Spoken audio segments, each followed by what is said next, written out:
నమస్కారం. ముందుగా టీవీ8 న్యూస్ ప్రేక్షకులకు ఉగాది శుభాకాంక్షలు. అందరికీ శ్రీ శోభాకృత్ నామ సంవత్సర ఉగాది శుభాకాంక్షలు.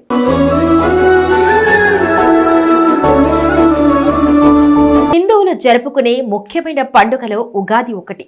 ముఖ్యంగా ఈ ఫెస్టివల్ ను ఆంధ్రప్రదేశ్, తెలంగాణ, కర్ణాటక, మహారాష్ట్రలో వైభవంగా జరుపుకుంటారు.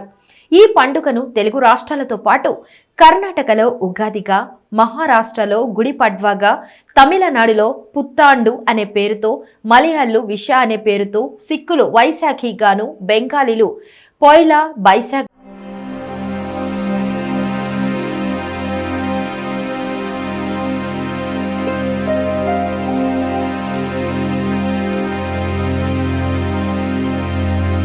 అందరికీ గుర్తుకు వచ్చేది తెలుగువారి పండుగ. తెలుగు సంవత్సరం ఈ రోజు నుంచే ప్రారంభమవుతుంది కాబట్టి ఇది తెలుగువారి పండుగ గుర్తింపు తెచ్చుకుంది. చైత్ర శుద్ధ పాడ్యమి నాడు వచ్చే ఈ పర్వదినానికి ఎంతో ప్రాముఖ్యత ఉంది. ఈ నూతన సంవత్సరంలో రాశి ఫలాలు, గ్రహస్థితులు ఎలా ఉన్నాయో తెలుసుకొని, గ్రహశాంతులు లాంటివి జరిపించుకొని సుఖంగా ఉండేందుకు పంచాంగ శ్రవణాన్ని చేస్తారు. చైత్రమాసం శుక్లపక్షం పాడ్యమి రోజున ఆ విధాత ఈ జగత్తును సృష్టించాడని నమ్ముతారు. సోమకుడు వేదాలను తస్కరించిన కారణంగా మత్స్యావతారం ధరించిన విష్ణువు అతడిని సంహరించి వాటిని తిరిగి బ్రహ్మదేవుడికి అప్పగించిన సందర్భంగా ఉగాది ఆచరణలోకి వచ్చిందని పురాణ ప్రతీతి.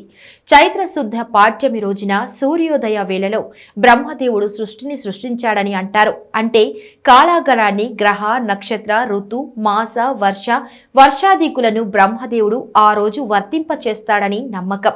అంతేకాకుండా వసంత ఋతువు కూడా ఈ రోజు నుంచే ప్రారంభమవుతుంది. అందుకే నూతన జీవితానికి నాందిగా ఉగాది పండుగను జరుపుకుంటారు. శాలివాహనుడు పట్టాభిషక్తుడైన ఈ రోజు ప్రాశస్త్యంలోకి వచ్చిందని మరో గాథ ఉంది. ఉగాది, యుగాది అనే 2 పదాలు వాడుకలో ఉన్నాయి. ఉగా అంటే నక్షత్ర గమనం, నక్షత్ర గమనానికి ఆది, ఉగాది అంటే సృష్టి ఆరంభమైనదని ఉగాది. యుగం అనగా ద్వయం లేదా జంట అని అర్థం. ఉత్తరాయణ, దక్షిణాయన ద్వయ సంయుతం యుగం కాగా ఆ యుగానికి ఆది యుగాదిగా మారింది. ఉగాది శబ్దానికి ప్రతిరూపంగా ఉగాదిగా రూపొందింది. ఈ సంవత్సరం ఈ పండుగ మార్చి 22న రాబోతుంది. ఈ రోజున తెలుగు రాష్ట్రాలు చేసే వేప పువ్వు పచ్చడి సూపర్గా ఉంటుంది. ఇందులో వేప పువ్వు, బెల్లం, కొబ్బరికూరు, అరటి పండ్లు, మామిడికాయ, ఉప్పు, శనగలు, చింతపండు మొదలైనవి వేసి చేస్తారు. అంతేకాకుండా ఈ దినాన మిత్ర దర్శనము, ఆర్య పూజనం, గోపూజ, ఏరువక్క అనే ఆచారాలను పాటిస్తారు. ఈ పండుగ జరిగిన వారం రోజుల్లో శ్రీరామనవమి వస్తుంది. ఉగాది రోజు ముఖ్యమైన వంటకం ఉగాది పచ్చడి. షడ్రుచుల సమ్మేళనంగా చేసే ఈ పచ్చడి జీవితంలో జరిగే వివిధ అనుభవాలను సూచిస్తుంది.